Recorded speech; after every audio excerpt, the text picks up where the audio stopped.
Okay, so this lecture is going to talk about post-traumatic stress disorder. So first of all, let's talk about what are the symptoms of post-traumatic stress disorder or PTSD. What needs to happen in order for someone to be diagnosed with PTSD?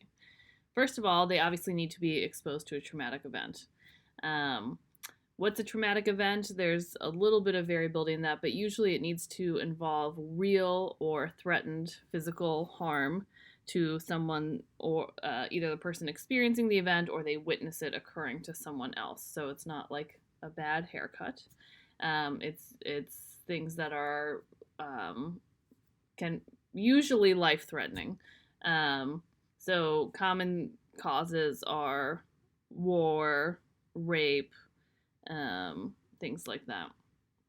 So the person's exposed to a traumatic event, and then they persistently re-experience this traumatic event. So there are a lot of ways that this can manifest. It could be that they have recurrent and intrusive distressing memories.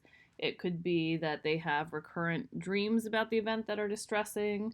They might act or feel as though it's occurring to them again. If they're exposed to cues that remind them of the event, they experience intense psychological distress. And then they usually also experience a physiological response if they are exposed to cues that remind them of the event.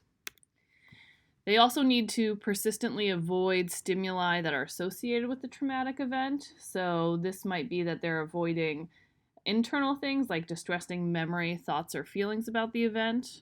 Alternatively, they might be avoiding external or cues that remind them or arouse these distressing thoughts. They also need to display negative alterations in cognitions and mood. So this could be inability to remember important aspects of the event.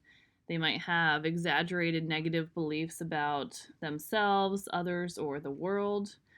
They might have persistent distorted cognitions about the cause of the event that allows them to either blame themselves for it occurring or blame others for it occurring. It could just be a persistent negative emotional state or mood. They might and frequently do withdraw from social activities or other activities that were once important to them. They may feel detached or estranged from others, and they might have a persistent inability to experience positive emotions. They then are going to also display alterations in arousal and reactivity. So this could be outbursts of anger without being provoked or irritability. It might be engaging in self-destructive behavior, hypervigilance, or an exaggerated startle response. So they're always looking at what's going on around them and trying to be completely aware. They might have problems concentrating and frequently show some sort of sleep disturbance. They don't sleep as well. So these symptoms need to last at least 1 month for it to be a post-traumatic stress disorder diagnosis. Otherwise, there's acute stress disorder, which is before you get to that 1 month period. And then it's diagnosed with or without dissociative symptoms. So dissociative symptoms are things like depersonalization and derealization. So it can be feeling that the mind's separate from the body, or like what's people are experiencing around them isn't real.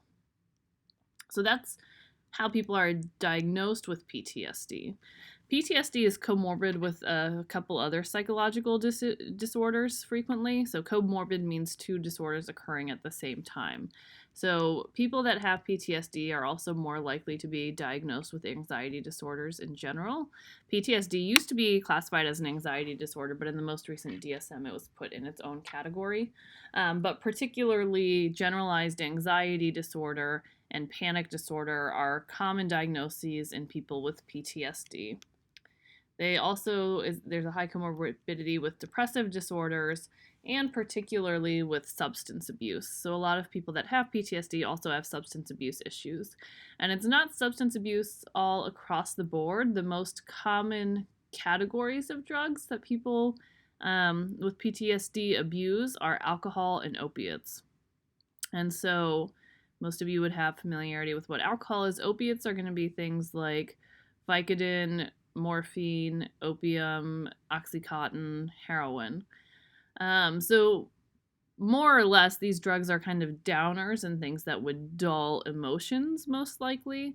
You don't see as likely with people with PTSD with them abusing things like cocaine and methamphetamine. They tend to abuse more downers than uppers. And so it probably is a form of self-medication to kind of calm down and try to reduce reactions to the negative stimuli. So, what are some of the changes we see physiologically? Well, one thing that is observed is that people with PTSD tend to have a smaller and more reactive amygdala. And so, again, you should associate the amygdala with feelings of fear. And so, this should make sense that there's kind of this larger than should be fear response. This is accompanied by less prefrontal cortex activity. And so it seems that the prefrontal cortex, in a healthy brain, the prefrontal cortex is going to inhibit some lower brain structures that are more emotional, like the amygdala, for example. This keeps you from, if someone just like accidentally bumps into you, you don't punch them in the face because your prefrontal cortex says that might not be an appropriate reaction to that event. And so you see a combination of both less prefrontal cortex activation, which is then related to higher amygdala activation. So this is showing the results from one study where they showed people pictures of either a fearful face or a happy face. And so the orange lines are showing happy face, the blue lines are showing a fearful face. And here are people with PTSD, and here are controls. So you can see that for people with PTSD, they had larger amygdala reaction really to both of these images than the controls did. But you can see it's particularly high in the fearful face condition. So you're seeing this more reactive amygdala for the PTSD patients. Then if you look at what was their medial prefrontal cortex activity, you see an interesting interaction here. So for the happy face, the PTSD patients had particularly higher levels of prefrontal cortex activity than the controls did. However, for the fearful face, PTSD patients had lower prefrontal cortex activity than the controls did. And so you're seeing this low prefrontal cortex activity associated with a negative stressor accompanied by high amygdala activity that's allowing the amygdala to become more reactive to this emotionally negative stimuli. You also see that people with PTSD tend to have a smaller hippocampus. At this point, it's correlational data because it's just looking at observations between people who do have PTSD and people who do not. So it very easily could be that the chronic stress of PTSD and or of experiencing the traumatic event decreases the size of the hippocampus over time. We talked before with chronic stress how you have atrophy and dendritic loss in the hippocampus frequently. There's also a possibility that a smaller hippocampus is actually a risk factor for developing PTSD. In one study, they looked at twins, identical twins, where one of the twins ended up going off to war. This was the Vietnam War, and one of the twins stayed home. And they then did brain scans to look at the volume of the hippocampus in twins that went to combat and twins that stayed home. And within that, they also had some twins that had developed PTSD and some twins that had not developed PTSD. And what they found was that in those individuals who developed PTSD that were exposed to combat, they had a smaller hippocampus, that's showing right here, than those who did not develop PTSD. But interestingly, there was a similar pattern for the twins who stayed home. So the twins, or the individuals whose twins developed PTSD, also had a smaller hippocampus than the individuals whose twins did not develop PTSD. So this unexposed co-twin group over here, these people never went to war, they never developed PTSD. These people also never went to war and never developed PTSD. But their brothers, because I think all of these participants were male, did. And so they had a smaller hippocampus volume than the ones whose brothers did not develop PTSD. So it's possible that prior to exposure to the traumatic event, Those that went on to develop PTSD already had a smaller hippocampus, and this could represent a vulnerability or a risk factor for developing PTSD. A number of biochemical alterations have also been observed in people with PTSD. One is lower levels of cortisol. This is probably indicative of a prolonged allostatic load response where we're really seeing an inadequate response to a stressor. However, interestingly, you see high levels of catecholamines like norepinephrine and epinephrine, as well as higher levels of testosterone. And so that could be related to that heightened level of arousal and hypervigilance that's commonly seen in PTSD patients.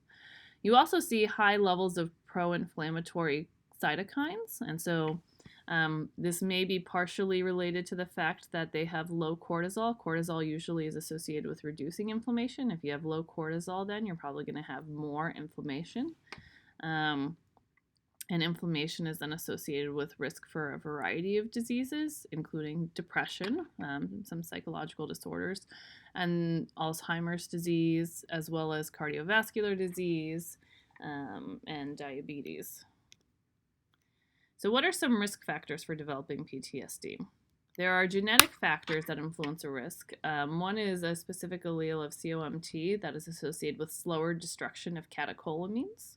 So it's thought that that might result in a slightly larger physiological stress response that might encode for this. We also see that females are more likely to develop PTSD, and so it's not about a difference in exposure to traumatic events, but females just seem more vulnerable to developing PTSD. Exposure to early life stress is associated with a higher likelihood of developing PTSD later, as well as exposure to chronic stress.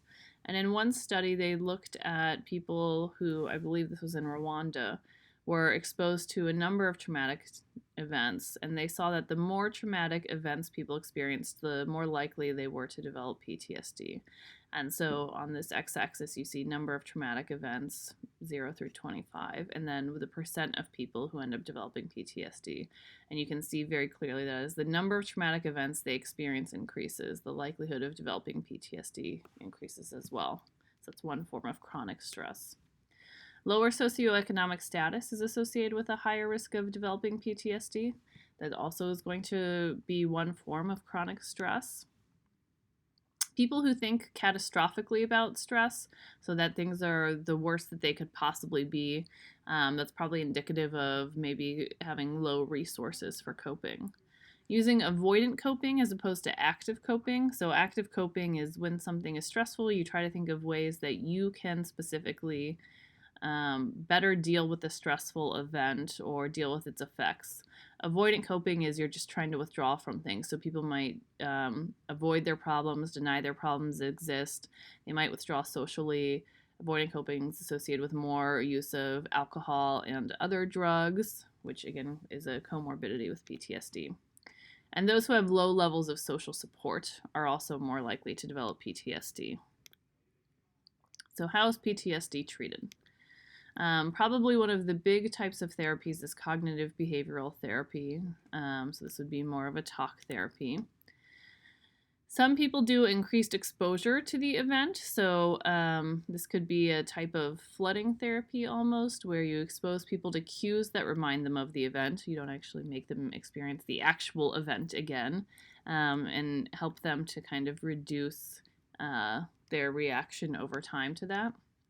Antidepressant treatment is common and can be helpful to a number of people with PTSD. Learning anxiety management techniques that might be deep breathing, for example. Meditation and mindfulness has been shown to be helpful with treating PTSD. Some more recent studies have looked at using transcranial magnetic stimulation. That's what's happening in this image here, and that has helped some people with PTSD.